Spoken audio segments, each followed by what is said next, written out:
paano malocate ang cellphone mo kapag ito'y nawala. So halimbawa guys, itong ating nasa kaliwang cellphone is ito ay nawala. So paano nga ba i-locate nitong isang cellphone nito? May gagawin tayo dito sa kaliwang cellphone natin. So ito yung mawawala or nawala. So make sure lang na laging naka-turn on yung ating location dito. Para once na nawala is malolocate pa ng ibang mobile phone yung inyong cellphone.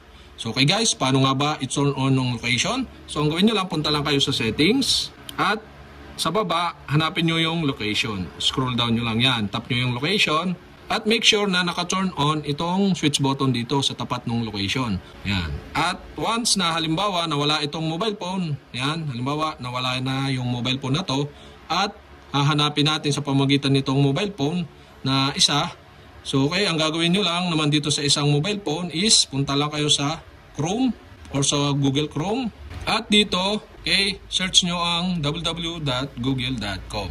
Yan, once na ma-search nyo na itong google.com, search nyo naman yung Find My Phone.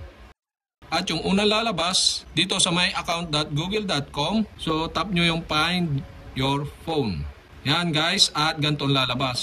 So itong account or Gmail account na nakalagin dito is nakalagin dito sa Galaxy A02. Ito siya, yung Galaxy A02. So dapat ilalagin natin dito yung Gmail na nakalagin doon sa nawalang mobile phone or doon sa ating hinahanap. So okay, ilalagin natin dito sa pang-locate natin ng mobile phone. So ang gawin nyo lang, tap nyo lang yung profile picture sa kanang taas na bahagi at tap nyo yung add another account. At tap nyo dito yung add account to device. At ilagin nyo na yung Gmail nyo na nakalagin dito sa nawalang mobile phone.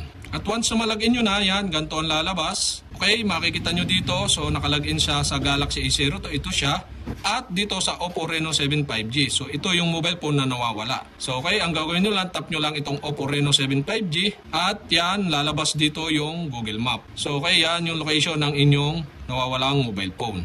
So pwede nyo i-zoom out or zoom in. Yan.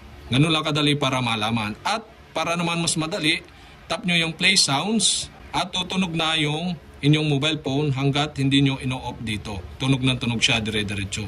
So try natin. Tap nyo yung play sounds. At yan guys, device has stopped ringing. So kung hindi natin in-stop dito, tuloy-tuloy ang sounds ng mobile phone. So okay. So yan guys, ganun lang kadali kung paano malocate ang cellphone mo kapag ito'y nawawala.